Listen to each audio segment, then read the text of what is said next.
Why is it so hard to give up control and submitting totally to God's will? For me, it was never about glory, never about recognition. It was about trust, or really the lack of it.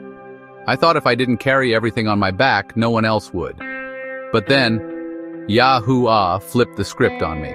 I grew up as a child with my mom and grandmother doing everything for me, and I mean everything.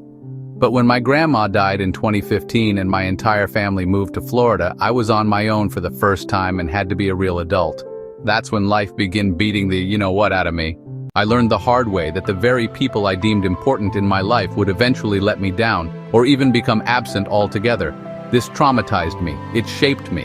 It taught me that if I didn't fight, manipulate, beg, claw, or scrape for what I needed, then it wasn't happening. No one was going to step in for me. No one was going to cover me. So, I built this mindset. If it's going to happen, it's up to me.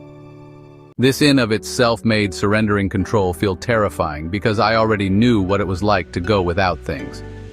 I carried the belief that the only way to survive was to carry everything on my own back. But then, I gave my life to God. And He started pushing me to do the exact opposite of all that ever knew. When the bills stacked up, the old me would say, "Better find another job or a second hustle. I can't ask anybody for help because nobody cares." My pride would rise up, reminding me it's all on me.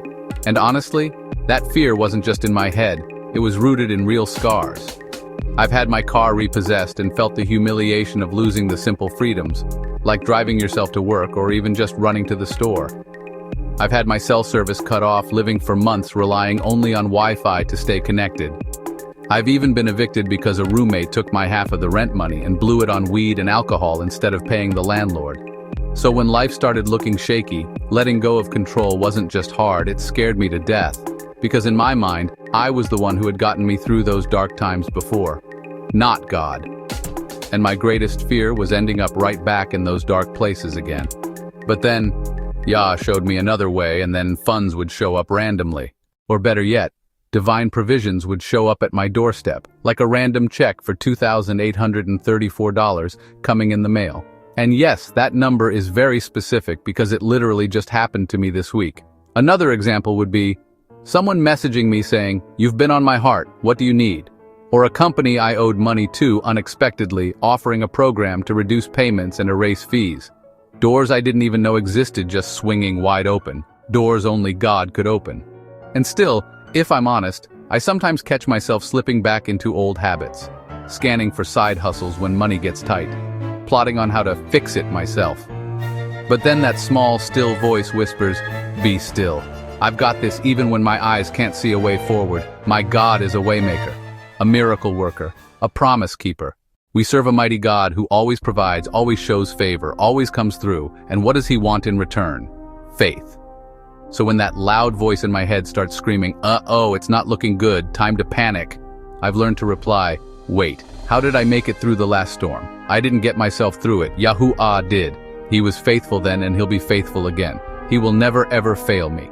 I had to stop wrestling Yah for the steering wheel of my life. Because my driving record, full of wrecks, speeding tickets, DUIs, and easy pass violations. But His record? Spotless. Perfect. Proven. So why keep fighting Him for the wheel? I'm still learning, still working on sitting my stubborn self down and trusting Him. But one thing I know for sure, the pressure was never mine to carry. The anxiety was the result of me trying to do God's job, and I'm not qualified for that role. Now, I'm learning day by day to release control and rest in the one who has never failed me yet. If this message touched you, like, subscribe, and share. It's on us to encourage each other and keep spreading His word. Have a blessed day. I love you, but Yahuwah loves you more.